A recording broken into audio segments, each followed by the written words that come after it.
Thank you. Okay, so that passes. Item number 7, the discussion items. First, getting into the January DCA monthly report. Thank you, President Palmer. Good afternoon, directors. Claudia, if you wouldn't mind, let's start with section 1, work performed in December of 2023. I just want to highlight a few items here as we work our way through the end of the calendar year.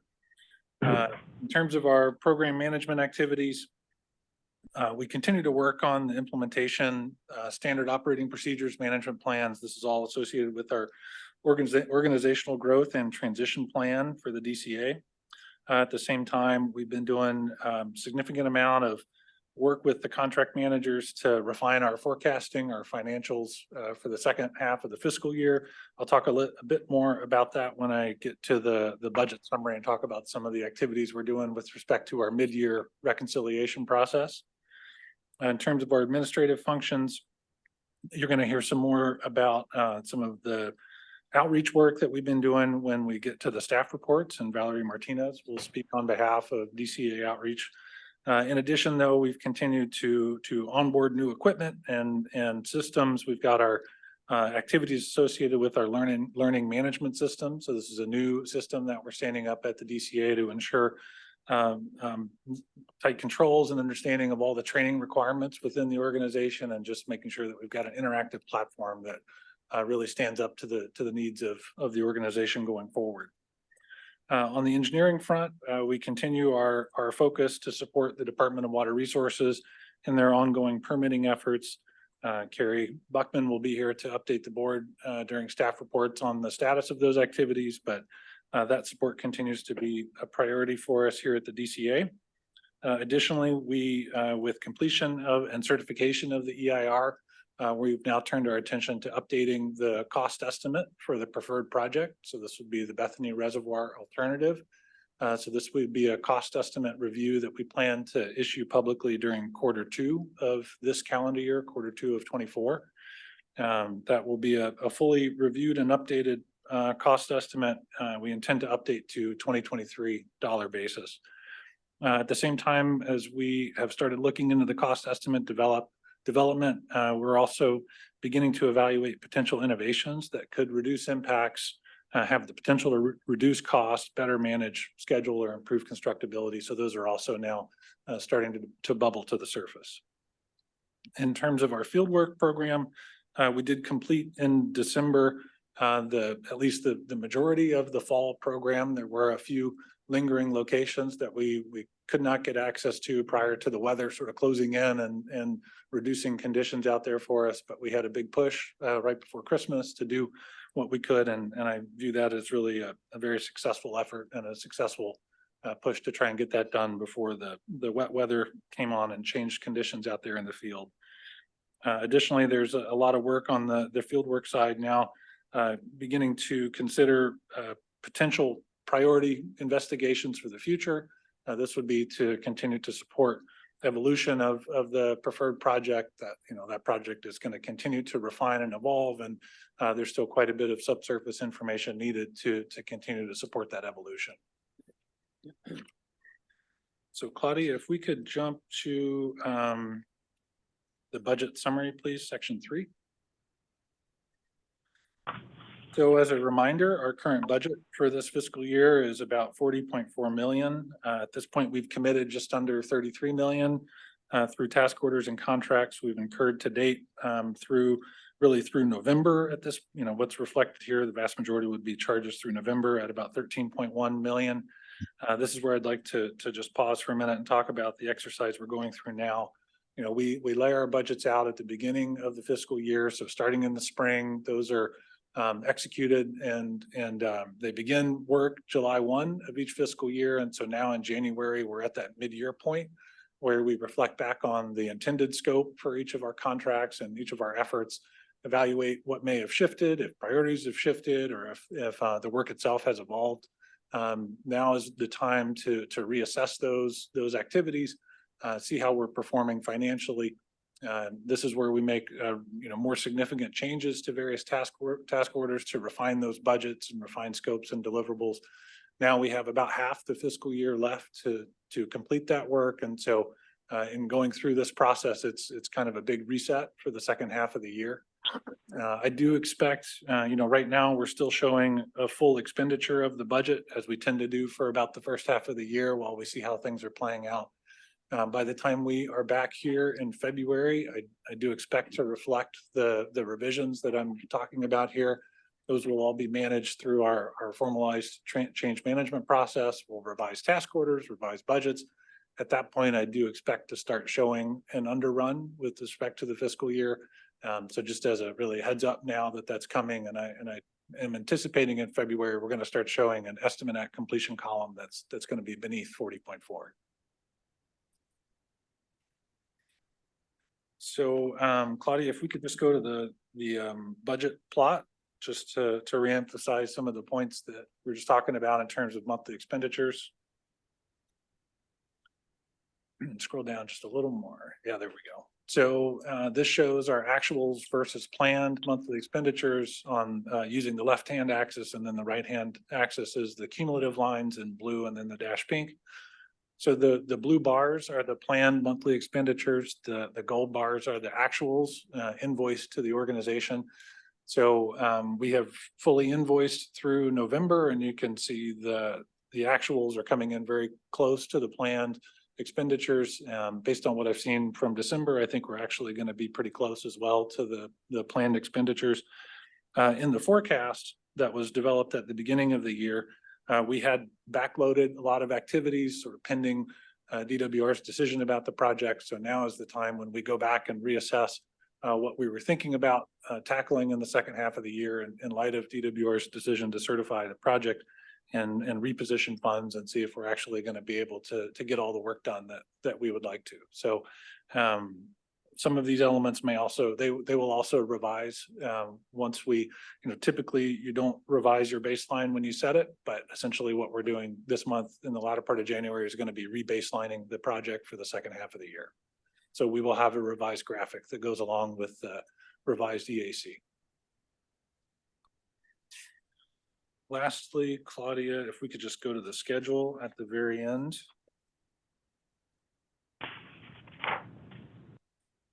In terms of our annual fiscal year program schedule, the work continues as it has been. We've got the program management office supporting all of the activities of, in terms of our scheduling work, a lot of the back office work in terms of our organizational growth and transition plan. Engineering team continues to support DWR through the various permitting processes. We've also got the field work that I talked about before and completion, mostly completing the fall 2023 program. So looking down through the graphic in the lower part, we can see that the completion of all these activities is very much on track. We do have the potential to start up with project definition reports, which are intended to support future procurements. And that's part of what we're going to be refining now that we're halfway through the year. Reflecting on the overall program schedule as we see it, and make sure that we still think those are the right activities to begin working on, in addition to what we've been doing through the fall. So President Palmer, that completes my update, but I'd be happy to take any questions. Okay. Do we have any questions from the board? No? Anybody on Zoom? No? Okay, then do we have any questions from the public? President Palmer, we have not received any public comment requests. Okay, great. Then thank you very much for that report. And we will get on now to discuss and potentially appoint a director legislative liaison. Now this is something that that Director Luna basically brought up. And I think he wants to kind of run with this a little bit and see how that goes. So would you like to explain to us what that means? And then if we have any comments or discussion, this is a discussion item. So if anybody in the board wants to actually discuss this, make some comments, this is the time to do it. So why don't you take it away from here? Thank you, Madam President. Miguel Luna here. Coming onto this board, one of the things that has been very important to me is augmenting the communication on the benefits of this project to decision makers. As the board memo states, it's looking to designate a director to serve as a legislative liaison. And liaison, from its definition, it's a person who establishes and maintains communication for mutual understanding. In this case, in this particular case, the Delta Conveyance Project and the work of the Delta Conveyance Authority as it relates to the project. This would be something that, as I see it, would be in coordination with DCA staff and our communications consultant, VMA, to serve as a point of contact with decision makers on time-sensitive opportunities to educate and inform. I propose, use existing approved language that has been developed by the DCA to use in these informational and educational opportunities. We would collaborate with DWR as part of that educational approach and opportunities, possibly create a bench so we have speakers at the ready to educate and answer any questions and inform. Coordinate, obviously, with the DCA board on educational opportunities and report back to the board to keep engaged on this. So in no way is this to replace the engagement, but rather to augment and be nimble enough for those opportunities that do come up as it relates. You know, we're at a pivotal moment in this project. I think, you know, the more people that are out there focused on talking about the mission of the DCA and educating and answering questions, I think the time is proper. So I appreciate you all for the consideration. Thank you, Madam President, for allowing these conversations, and turn it back to you. Okay, now, do we have any input from anybody on the board? Go right ahead. Thank you, President Palmer. I think Director Luna is well suited for this position. I'm fully supportive of him moving forward with this position. If you're looking for a nomination, I'd be happy to do so. Okay, and I see Director Cheng has his hand up. Yes, thank you, President Palmer. And first of all, I appreciate Director Luna kind of bringing this issue for discussion. I absolutely agree that the project is at a pivotal moment. I think more education to our electeds is better than less. And I think that some sort of coordination activity, as is kind of outlined within the functions of this position, makes a whole lot of sense to me, and I am definitely supportive of this. Thank you. Okay, Director Escamera, you have your hand up. Yes, thank you, Madam Chair. Certainly wanted to support this proposal and also the nomination. It's been our experience at Valley Water. We have visited the legislature a couple of times a year because we know that very few legislators have experience have served on water districts.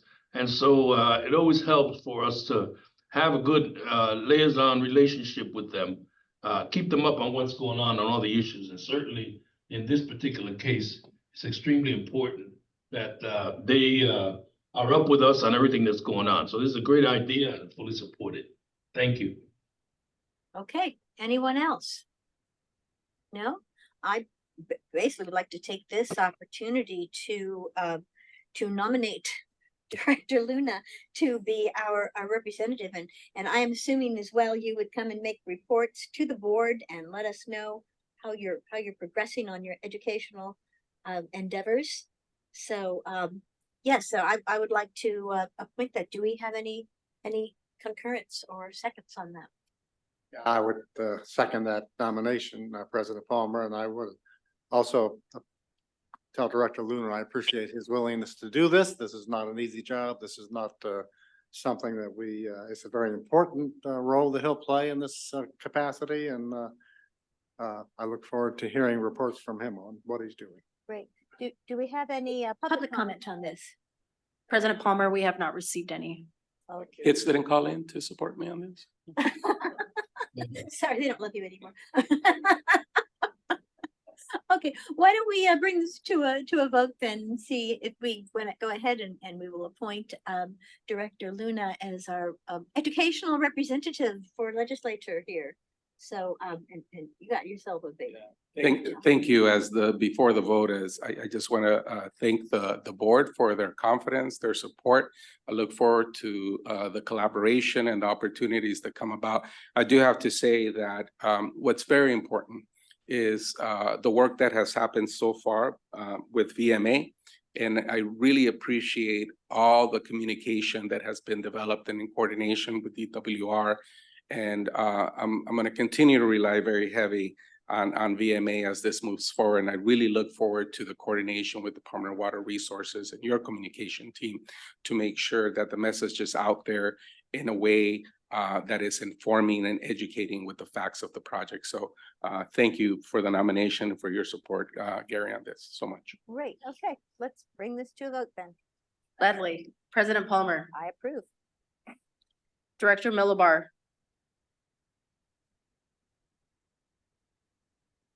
Director Millibar, Can you hear me? yep. I was not able to hear the discussion, so maybe I better not vote on. What are you approving? So President Palmer, I defer to you. Okay, what we did is we were discussing can you hear me right now? Yes, Director Milbar? Okay, good. We were discussing, basically it was item 7B, which was basically potentially appointing a director as a board legislative liaison. And Director Luna has put himself forward as a person to carry out working with staff, working with VMA, and also coming back and talking to the board and keeping us updated on his educational efforts with legislators. Okay. So that's what we were I'll say aye. voting on. yeah, Okay, would you be able to vote aye on that, or did you wish to abstain? no, I'll vote on it. I'll say yes. Okay, great. Okay, go ahead. Thank you, Director Millibar. Director Martin, Enthusiastic, yes. you. Director Luna, You better say Abstain. yes. Or I'll say, oh, I can say yes, then absolutely. I think he's a good guy. Vote for yourself. Director Estabera, Definitely. thank you. Director Chang, Aye. thank you. And alternate Director Lamoureux. Yes. Perfect, thank you. All right, congratulations, Director Great. Luna. And Sure. thank you. Thank you. Thank you, Director Luna, for taking this on. I think it's really important. Don't walk back too much dogs back there. Thank you. Thank you all. Yes, good. Okay, so now we are on item 8A, which is what here? Sorry, gotta turn my page. General Counsel's report. Josh, take it away. Thanks, President Palmer. For my report, I just wanted to make sure the public was aware that the DCA anticipates releasing an RFQ for long-term executive director services shortly. The board will remember that we approved an assignment of the existing agreement from Baker Tilly to Bradner Consulting last month. As part of the process for finalizing that assignment, it was determined that a competitive procurement for long-term ED services was in the best interest of the program and consistent with our commitment to transparency, especially in light of the recent certification of the final EIR. More information will be available on the DCA website under the Work for Us tab once the RFQ is released, which, as I mentioned, anticipate being shortly. Happy to answer any questions on that or anything else in the report. Excuse me. Thank you. Do we have any questions from members of the board at this point? No? Okay, how about questions from the public? President Palmer, we have not received any requests.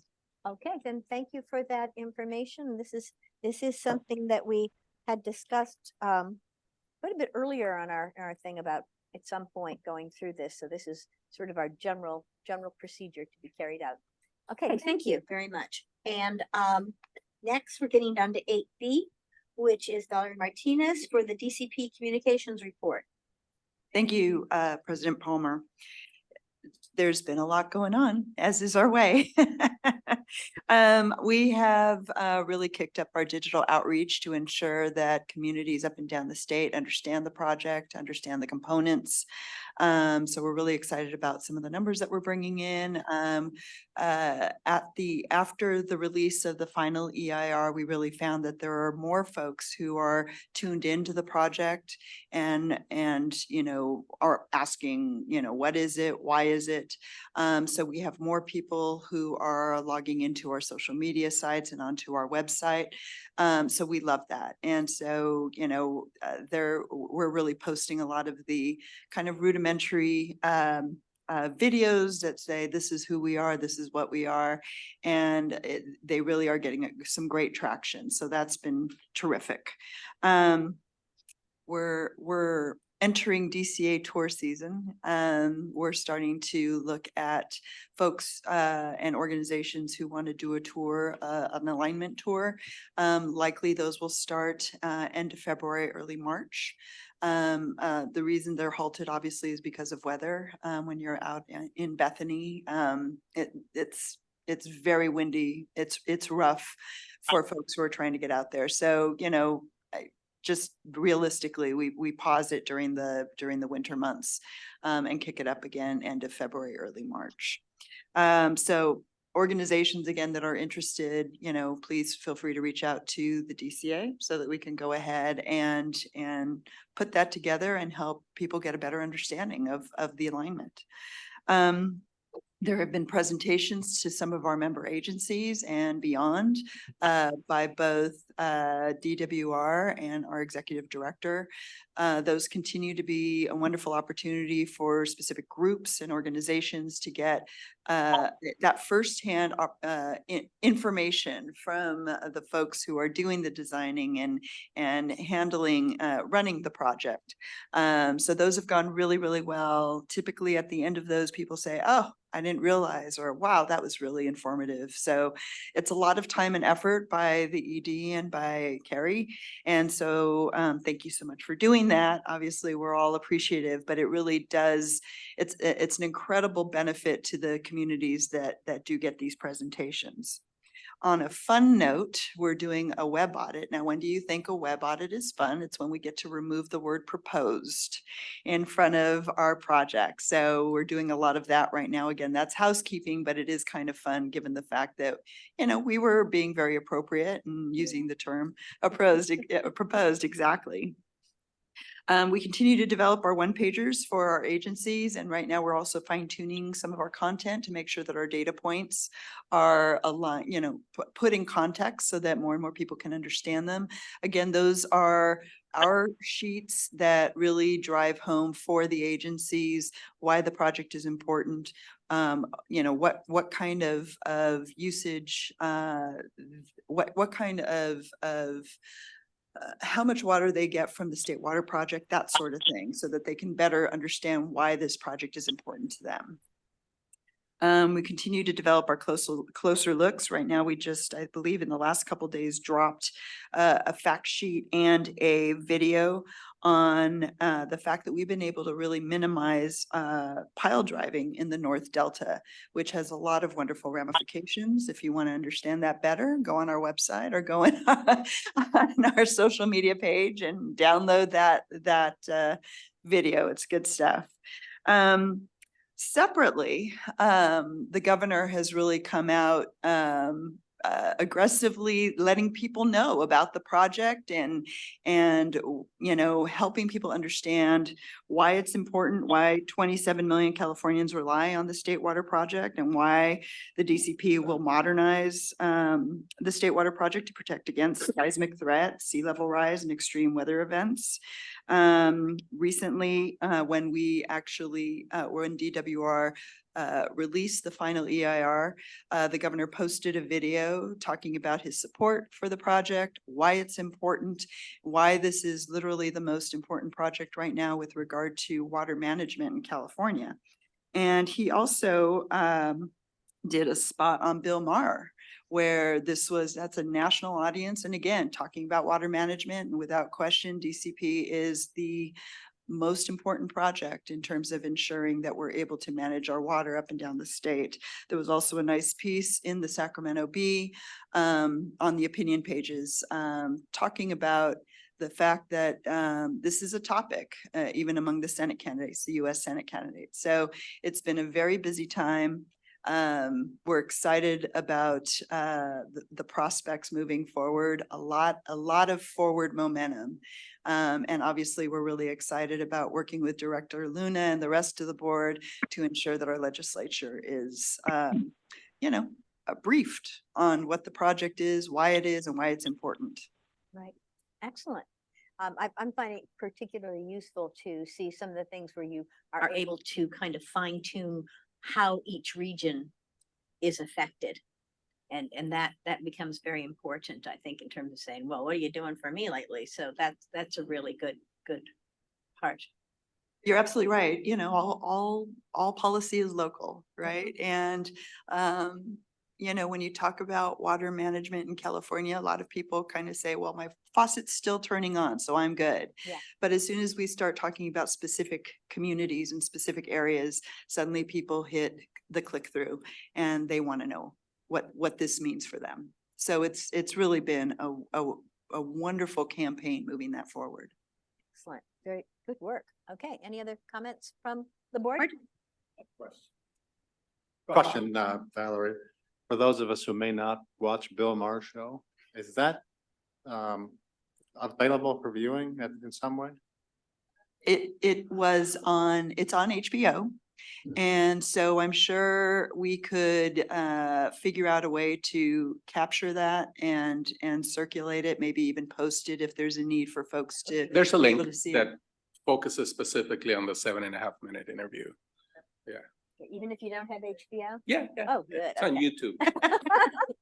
That we can distribute to the board. Perfect, perfect. Thank you. Or maybe even put it on our webpage, but with the webpage. Yeah, as we're removing proposed, we'll put up the. Yeah, the put good up stuff. Good news, yes. Yes.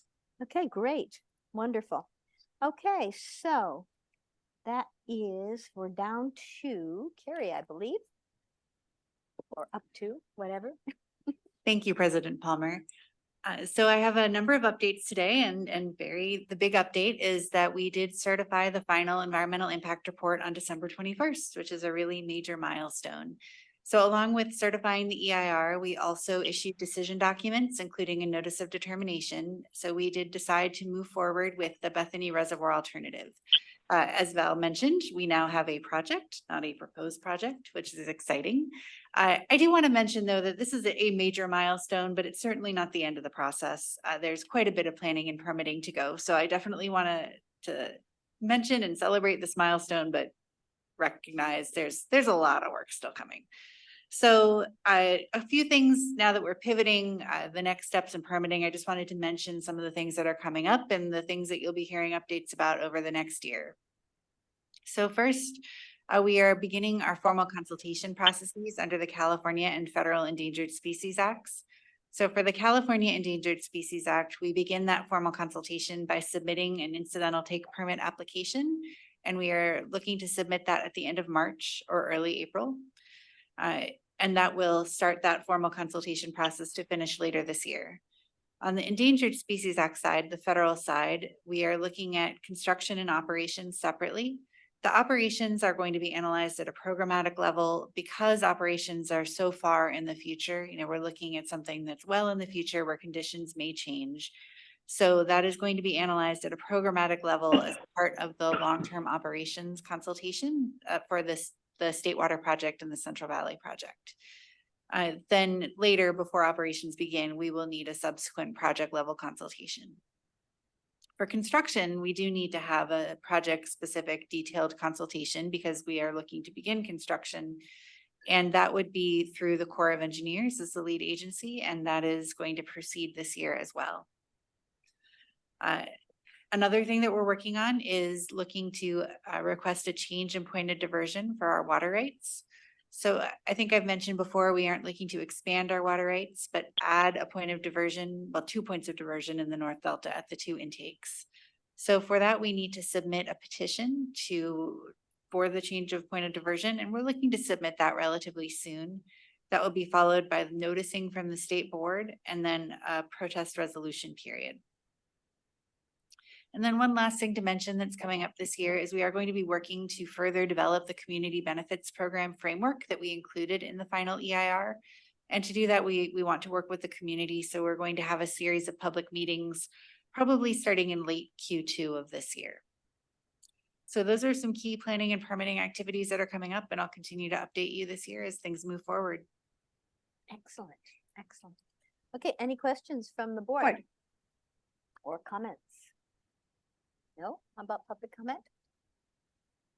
President Palmer, we have not received public comment requests for any of the items on the agenda at this Okay. point. Well, you've had your calendar quite full and glad you're still with us. That's great. Okay, so now we're down to verbal reports. Are there any verbal reports? Anybody? And yes, go right ahead, please. Thank you, President Palmer. I just want to acknowledge Graham and Carrie for their effort to come up to our agency on the 16th of January to make a presentation to our board and to all the staff that decided to attend. And we had some public members of the public attend. We had, it was an excellent presentation, as they always do.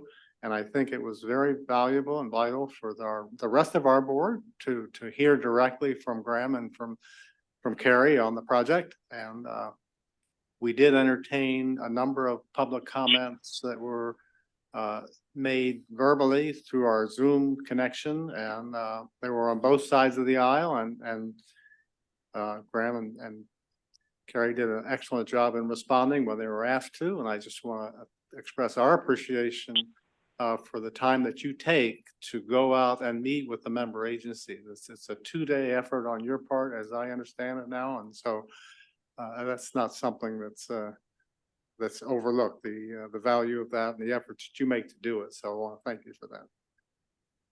Great. I think the Graham and Carrie team has been quite exemplary, and we all are truly appreciating your efforts. So thank you so much. Okay, anybody else? No? All right, then, ladies and gentlemen, we are adjourned. I love that. Thank you. President Palmer, I think we have the last public comment period. Oh, public comment, I'm sorry. Okay, take that adjournment back. Okay, I'm taking it out. Do we have a public comment on this one? President Palmer, we do not have any public comment requests. Okay, thank you, Josh, for keeping me on my toes here. I do appreciate it. You gotta rattle my cage sometimes. Now, we're adjourned. All right, thank you. Thank you.